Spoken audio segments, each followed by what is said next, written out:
sitting here because I am so shocked at myself that I'm actually doing this. I'm so proud of myself. Like, stop fucking playing. She's her. Anyway, I had a dream last night about my ex that was murdered.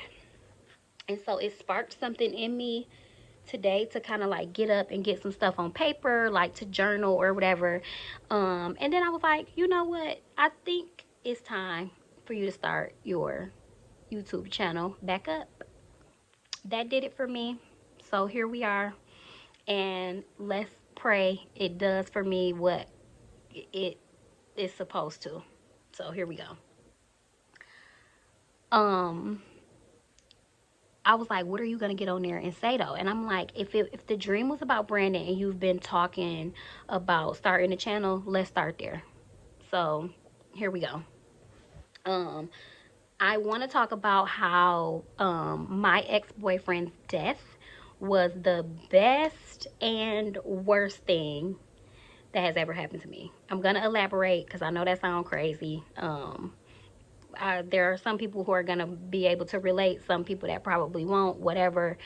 It's my fucking life and I'm just giving y'all a glimpse into a little bit of my business. So keep it cute over here or put it on fucking mute. But anyway, so Brandon and I met in college. In 2008, we went to Eastern Michigan University. We dated for 10 years. In the last 2 years of our relationship, we were kind of like on and off, on and off, on and off. And then we finally broke up in 2018, like at the top of the year. So we broke up like that January in 2018. Conversation, it was like a mutual agreement. We both were like, we going in different directions and it's kind of not working, and we were so young and like toxic and always like arguing and all the things. So like, and as we're getting older, is that what we want to keep doing? Like, what do we want to do? We didn't have any kids. We didn't like live together at that point, so it was like nothing that kind of like was binding us in staying. And so we made a decision to break up. It wasn't a bad breakup. I'm sure along the way, if anybody that is watching this knows Brandon, I'm sure he called me a couple bitches when we broke up. I called him a couple bitches too when we broke up. That's just what it was. But it wasn't a bad breakup. We didn't hate each other at the end of the day. I could call him for anything during our breakup. He could call me for anything during our breakup. We stayed cool pretty much throughout the breakup. We would still like get into little small spats about shit, but for the most part we were cool. We have a bunch of mutual friends still. A lot of my friends I met through Brandon and us being together. Love them down. They're like my second family. So yeah, like nothing where it was like they was like, fuck that bitch, she ain't shit. Nothing of the sort. We literally were best friends and we stayed best friends. We stayed super cool. He dated other people and would tell me. I dated other people. We would talk about it. So, and when I found him dead, we were broken up at the time.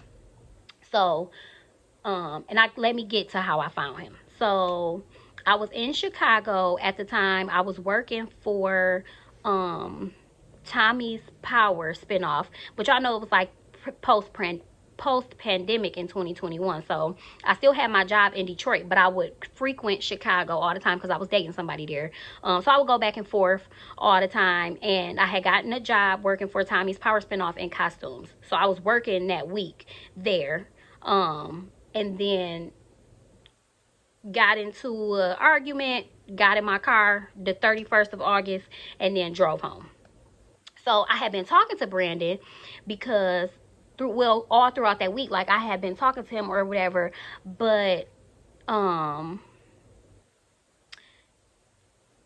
he was buying me some gym shoes. So he was buying me some gym shoes because I was going to Houston that weekend with one of my homegirls for Labor Day. I never told him on the phone though that I was coming home. Like I mentioned the whole time I was talking to him, like I never actually put it into words that I was coming home. I just kept telling him like, yeah, I stopped by there sometime this week to pick up the shoes, but I never, and I think about that all the time because I'm like, damn, was it like self-conscious or was it something about you that didn't want to say that you were on your way home? I don't know. It just was weird. I never told him I was going home. I was coming home. So drove to my mom's house, stayed with her for a while. Because I was living with my mom at the time when I was still going back and forth. So I stayed with my mom for a while. And then I went back to my friend Kiner's house. I was with Kiner for a while. Me and Kiner had FaceTimed one of my other friends. We stayed on the phone with him for hours. Me and Kiner was over there drinking wine. We had smoked hookah or whatever. So like time was going by super fast. So like by 2:30, it had to be like 2:30, 2:30, 2:45 or something of the sort in the morning. And I'm like, damn, let me call wait. Let me go back. When I was at my mom's house, I talked to Brandon. I had called his phone and just to see where he was, but I still never said that I was in Detroit. I never mentioned that I was home.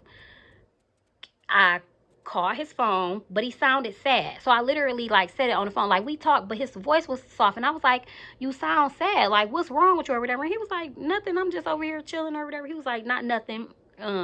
He just sounded so sad, and I had never heard his voice sound like that before. So it kind of threw me off, but then not really, because I was like, he might be tired or he might be high because he smoked at the time. He sipped lean and stuff. So I'm like, maybe he's just exhausted. But whatever. So I go to Kiner's house. So like I told y'all, whatever. So like by 2:45, I'm calling Brandon's phone, but his voicemail was picking up. Now, Kiner lives maybe like 7 minutes away from him. Neither one of them live far from my mom. So Kiner was like, I had told Kiner while I was there, I'm like, yeah, like he not answering the phone. And I was like, that's not like him. Like his battery usually isn't dead unless he like high or asleep or whatever. So I was like, well, I'll just pop up over there. Cause whatever, if somebody there, then just tell me at the door there's somebody there and then I'll go on about my damn business. But I was like, he not answering the phone, so that's kind of weird. So I leave Kiner's house. I'm like, I'm gonna just go over there, girl. He'll answer the door. So I leave Kiner's house, pull up to his apartment complex. Now, as soon as I pull in the apartment complex, I see the Channel 7 News. I see like a fire truck. And I see a bunch of police cars. But then I also saw some caution tape, but I didn't really pay attention to the caution tape at the time because I'm just in a sense like where I'm trying to get over there for real because I'm trying to figure out what's going on. So he was into street pharmacy. So I called Kiner, like, I don't know what words can get me blocked on here or whatever. So we're going to say I thought that they were spraying Raid. Like, I'm like, I think they spraying Raid at Brandon crib or whatever, like, and I don't see him or whatever, but I see his car. So I'm like, stay on the phone with me while I go over here to see what's going on. So they had this apartment complex where it's like the buildings are, they're outside, but then there's a two-way entry. So you can go in through the front or you can come in through the back. So I just drove around the back and parked my car. He stayed on the top floor, but the way that you had to get through it, you could walk through the back. And that was what I saw when I first walked through. Gonna mention this. Crime scenes are so damn dumb. Nobody stopped me. Like, it wasn't taped off at the other end. Like, I don't understand how the fuck y'all are just letting me literally walk up to this goddamn... It was like the craziest shit ever. Like, y'all just gonna let me walk up to this motherfucking crime scene? But whatever. So, which I didn't know was a crime scene at the time because I thought he was getting raided. So I walk up and they're like, can I help you?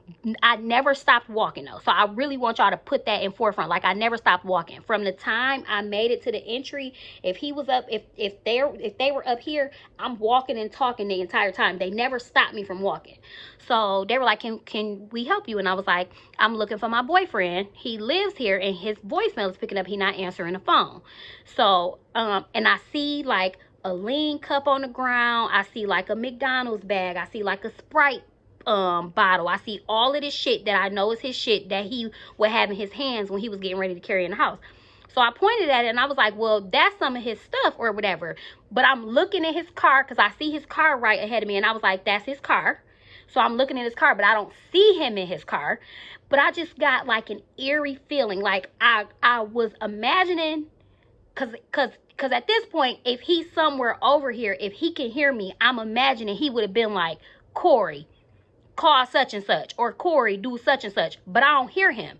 So I'm getting kind of like skeptical, like what the fuck is going on? So, but I'm also curious because I'm like, well, where the fuck is he? Because I don't see him. So what the fuck is going on? So like, now I'm keep in mind, y'all, I keep walking. So like I'm walking straight. I'm just walking. And so they're like, well, there was like, what is his name or whatever. So I was like, his name is Brandon. I'm like, he stayed in the top apartment or whatever right here. So as I'm walking, now remind you, Kiner's still on the phone with me because I'm like, stay on the phone with me, and I'm walking. I get like to where the sidewalk is on the other side of the apartment building. See him out there, laid out, shot the fuck up. No blanket over him, no homicide cover, no nothing. I saw Brandon on his back, blood splattered everywhere, two arms, like they were almost like lopsided. So like this arm was here, this arm was here, and then I saw his mouth was like kind of open, still had on his jewelry, all of his things or whatever, and I screamed on the phone to Kiner like, oh my God, Kiner is him. I drop my phone. I instantly go to try to run to get to his body, and I'm being dramatic and saying running because he was right there. Like this was me. This was me. This was Brandon's body. I was literally right there. So I tried to like get to him, and before I could, two police officers kind of just came from the concrete and stood in front of me. If I had to put into perspective maybe the feet, like how many feet, he was maybe like no more than 6 feet away from me. So he was extremely close. So I saw everything. So they grabbed me, and I instantly just started screaming his name. So I'm like, Brandon, please, Brandon, please, Brandon, please. I'm also going to insert, don't watch this if y'all are, don't watch this if you get sensitive easy. It's my trauma, so like I've watched the video a million times. But I'm gonna insert a clip of an Instagram story that somebody posted where you can hear my voice and then me calling my mom after, because the girl stayed in an apartment in an apartment on the other side, but she kind of like recorded what was going on because she could hear me. That's how loud I was.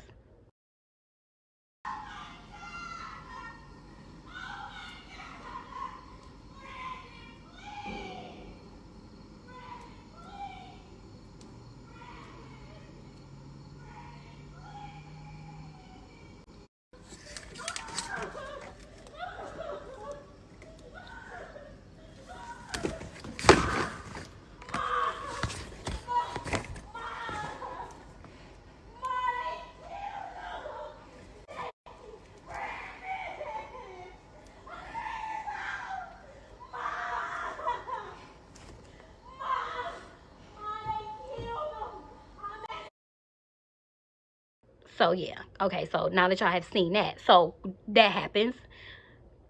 My mom instantly before my mom got there though, I look over, Kiner was there. So Kiner had made it there. Then my mom ended up coming, and my mom ended up coming there too. Now in it, because we had just found him dead, they instantly start asking questions like, who are you, where do you know him from, what do we do for a living, all the things. So I'm like, his name is Brandon. They was asking me, he was wearing his MBK chain, so they was like, what does MBK stand for, is there any gang affiliation, like all of these things. So I'm answering all these questions. Oh, my mama pissed me off so bad too, y'all. She didn't piss me off, but let me tell y'all what she did while she was out there. And it's not funny because God rest his soul, but he would say this about her all the time, like, she don't listen. My mama do not listen. So she like, well, Corey, maybe it ain't him. I'm like, Ma, it's him. I literally just walked up on his body. He out there dead as hell. She said, well, maybe he ain't dead, Corey. We look over, y'all. Look over. They putting the nigga in a damn body bag. I said, Ma, they're putting him in a body bag to put him in the back of the damn morgue truck to pull off, to take him for us to go identify him. That is him. Like, what are you talking about? Please stop playing. So she like, maybe they him. So in between, I'm like talking to them and I'm telling them everything too, which my mama get real scary around the police too. So they was like, what do you do for a living? I'm like, he sell weed. He da da da da da da. So she was like, Corey, don't tell him that. I'm like, Ma, he dead. What are they gonna come and do to him now? Like, they can't do shit to him. He's literally not living anymore. So they can know whatever the fuck they want to know about him. Like, it is what it is. So they asking all the questions. So I answer all these questions. I had to tell them where I was coming from, who I was with in Chicago. Like I had to do a whole thing. His mom and sister didn't know. So they asked me at the crime scene, like, can you please not let the mom and sister know? Give us an hour and a half to get there to tell them, and then we'll have them call you. So I said, okay, cool. I'm giving y'all an hour and a half. So we leaving. My mama like, go park your car at Kiner House, because I'm like, well, I have to tell, like, now I have to tell his friends. Like, so what the fuck? Now I got this whole goddamn weight on my shoulder to have to tell his homeboys that they done fucking killed Brandon. So, we leave. I park my car at Kiner House. I called the guy I was dealing with at the time to tell him, like, they're gonna be calling your phone to tell you that because I have to verify where I was or whatever. So, the first house that we went to was his friend Algie and his wife Shantae at the time. We knocking on the door. Tay come to the door and like she had on like a t-shirt, no panties, no nothing. So she like, y'all got the wrong house. First of all, the bitch can't see. So we like, bitch, it's Corey and Kiner. Open up the motherfucking door. So she answered the door. She like, what's going on? Cause she's scared. So now she's scared. She like, what's going on? I was like, girl, they killed Brandon.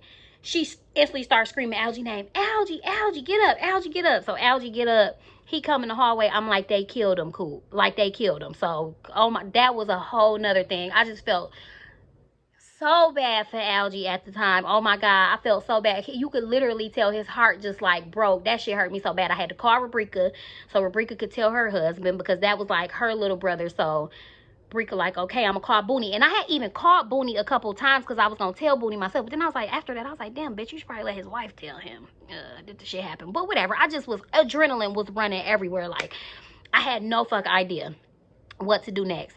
But I ended up we stayed at Tay house for a while. I waited for his sister to call me back. So we had told Brika.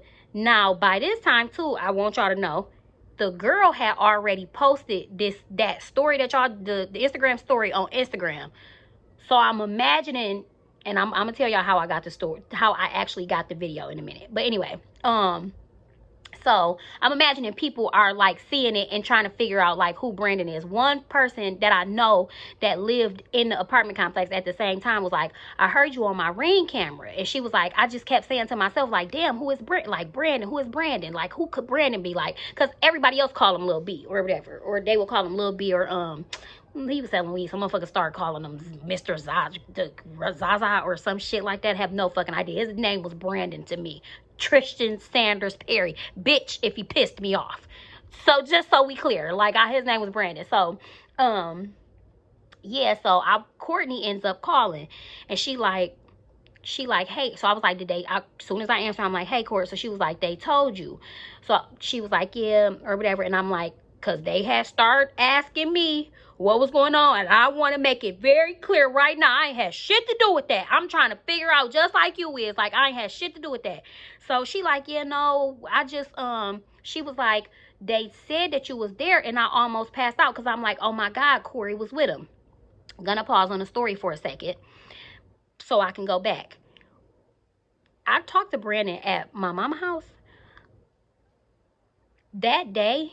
After I found him, I went back through my call log. Brandon had called me again. I cannot remember the time, but Brandon had called me again after we hung up. My ringer was on and everything, y'all. I do not remember my phone ringing. But it's so crazy because when I was on my way to Kiner's house, I was driving and I was like, well, maybe I should stop by Brandon's house first, just to see if he's there, to see what he's doing or whatever. And then I went to go do the turnaround, the Michigan turnaround. And then I was like, no, you don't gotta go over there. It's okay. Just go to Kiner's house and then you'll catch up with Brandon later. Something just told me not to go over there.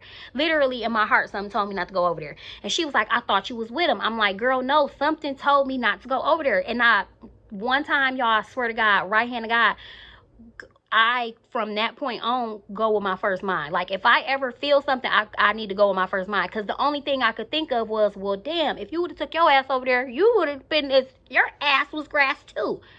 I'd have been as good as dead. Like, as much as I know, because I'd have been right with the motherfucker in the car, getting out or parking my car, walking into the house with him or anything. He didn't even make it to his house. So I can only imagine that I would have been with him. Anyway. So she like, yeah, I just want to make sure you was safe. I was like, well, yeah, I'm over here telling Algie, they calling everybody, letting motherfuckers know what's going on or whatever. Now, his mom and sister live together. So, his mom stays with her. So, I had looked at Kinder and I'm like, we should probably just go over Courtney's house or whatever. So, I had called a couple more friends or whatever just to tell them what was going on. So, at this point, everybody up. We got to Courtney's house. I started drinking 1800 at 9 o'clock in the morning. Literally, we was over there, like, it just was so unbelievable. It was such a sad, just like, it was so unexpected and just so unbelievable when it first happened. Like, even that time, I just couldn't believe that the shit had happened. Like, I couldn't believe it. So we stayed at Courtney's house for a little while. Then we end up going back to his mom's house or whatever. Now, this is how I got the video. Another friend of his was on the porch and was like, that was you that was in the video, because I had on the same clothes. So I'm like, what video is you talking about? So he like, it's a video up on Instagram. This girl posted it, and it got to be you because the clothes is on there. So I was like, he had a screen recording. So I'm like, send it to me. So that was how I ended up getting the video. I kept the video for so long, and now, because of a couple reasons that are gonna sound crazy, but I swear I'm not crazy, y'all. I process things differently. That was the last moment that I actually had with him. So when he first died for like a week, I watched the video over and over again, like looking for something different to happen in it, but nothing ever like came of it. But then also to kind of like process my emotions, because I remember like what was happening at the time. I don't remember screaming his name like that. I don't remember being so worked up when I called my mom, and my mom is already a naturally scary person, so I can only imagine how she felt like hearing me screaming like that on the other side of the phone. And so like I watched it so much because it was just a lot to process, and I've kept it because it's a keepsake to me. It sounds so weird, but it's a keepsake to me, so that I keep in the forefront. And I've grown in dealing with my emotions from it now, but it's just, to me, my last moments with him, if that makes any sense. Anyway, moving along. Also, nothing that I gotta fucking explain to y'all, so whatever. But anyway, so it just was like so like shocking. So then come the days when police are still calling. They asking like, who is his friends, who is homeboys, who he hang with, like, well, do you know this person, or do you know this girl, or they saying it might be because of this, or this happened, or whatever. So it just was a lot of back and forth for a really, really long time. I was in an extremely fucked up place when Brandon died. It literally took me probably about a year to not be in a fucked up space. I'm still extremely hurt by Brandon's death. Not anything that I have to share with people, because it ain't nobody business in real life, because that was my real friend.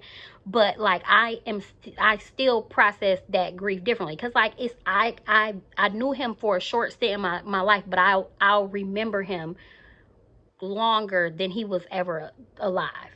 So just it's a lot to deal with or whatever. And that was my dog. Like, that was my best friend. I don't give a fuck. Like, he was one of my best friends in the whole wide world to this day. So I have been processing it for years, but it took me like a good year to like not cry every day, or like and people was like, how did you deal with it? I was like, shit, I started smoking weed, or I drank liquor. I went to grief counseling for a little while. She said some shit that pissed me off, so I stopped going. She wasn't a black woman though, so I should have known better anyway. She made a comment like, do you feel like that would have happened to him, like in the line of work that he was in anyway? And she was like, not saying that. She didn't mean it in that way, but like, bitch, don't say that to me, because I don't give a fuck what line of work that he was in. Nobody ever.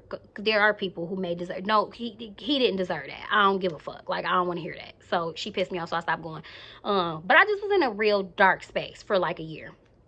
After that, like, it still hurts. It is still painful to this day. But I have grown in a sense of, I know how to process it now and like bring it back to what it actually is.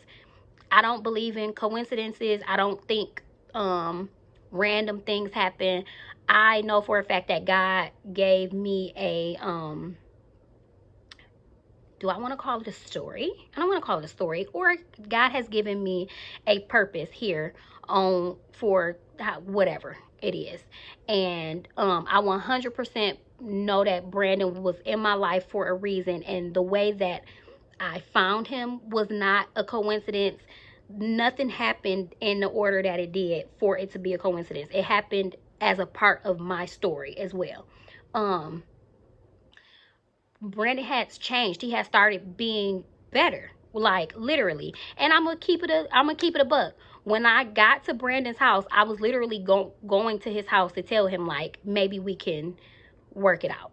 Like, if that's something that you willing to do, because we had talked about it or whatever, but it wasn't nothing that was like set in stone. Like, literally, I was like, I literally was going to his house to go tell him, like, maybe we could try to work shit out, bro. And when I got there, Brandon was dead. So I had always had a feeling that for some reason, I'm like, I know you in my life for a reason, but I just don't think that we're gonna be together. I feel like in no shade, like, I just don't feel like we're gonna be together. And I'm like, once you do get married and like you have kids, you'll be like the perfect father, perfect husband, and all of these things.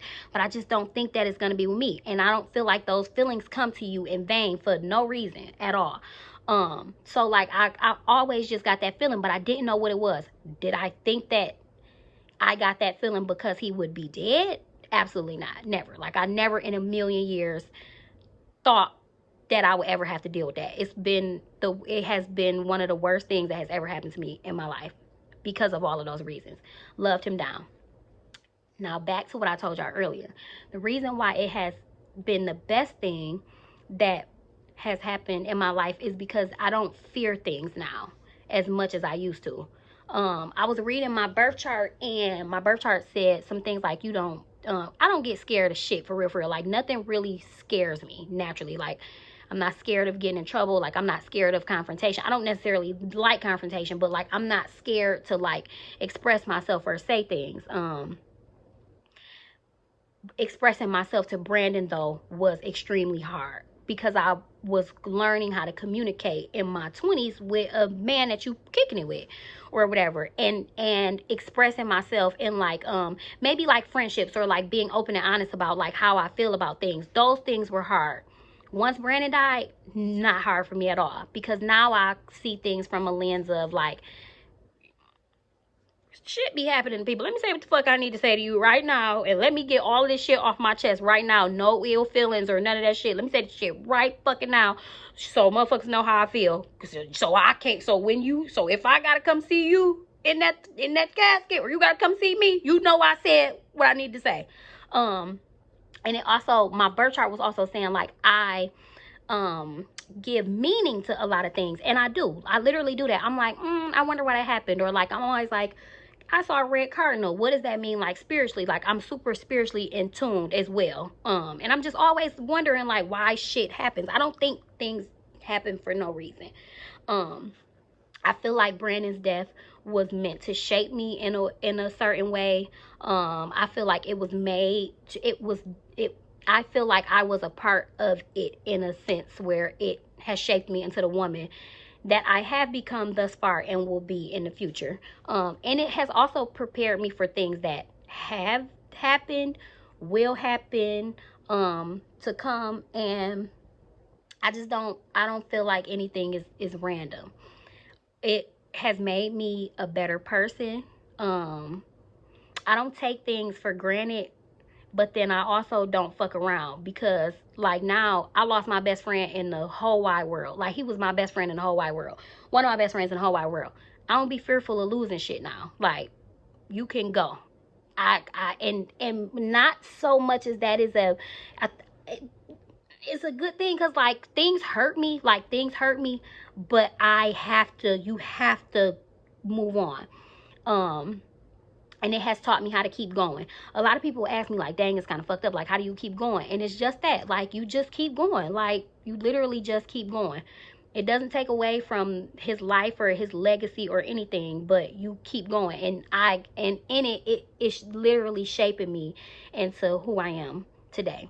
So best and worst thing that has ever happened to me in my life. I love Brandon Down.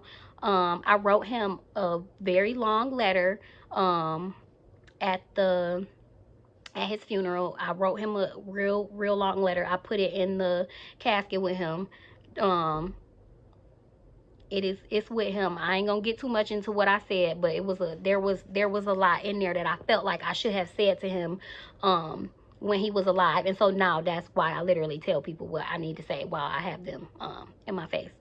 Best and worst thing that has ever happened to me though. I miss Brandon a lot. I miss him all the time. Literally, when I dreamed about him, or when I dream about him, it'll be like shit sometimes, or like we might be like he'll just pop up randomly, which he would do all the time. Like, he'll just pop up randomly sometimes in my dream.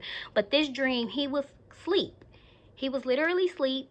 And it made me, I've been having like creating a YouTube thing like on my mind for a while. And he was at peace. It's been all week.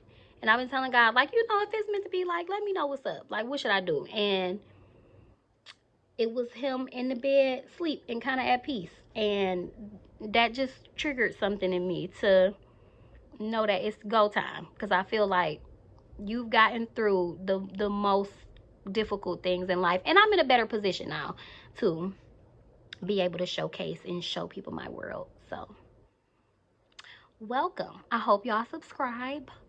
It's going to be random. I don't have a niche. I'm not zeroing down. I got ADHD, so my mind is always everywhere all the time. So you're going to get what you get with me and not get what you don't get with me in real life. So there's that. And I hope y'all stay tuned. I really do. If not, fuck you. Yeah, I'm trying to get rich. These bitches is getting paid off YouTube. I want in on that money. I want a little bit of that money. So, okay. If y'all have any questions, I'm open to answering them, since I put y'all in my business at the bottom. Keep it cute with the questions though, because as much as I'm healed, my mouth is still very reckless. So don't fucking play with me, okay? And then also tell me what else y'all want to see. Tell me what else y'all want to see. I like this. I like recording myself and just talking to a camera. This is fun. This is why bitches vlog. Anyway, until next time, stay out of trouble or get into some.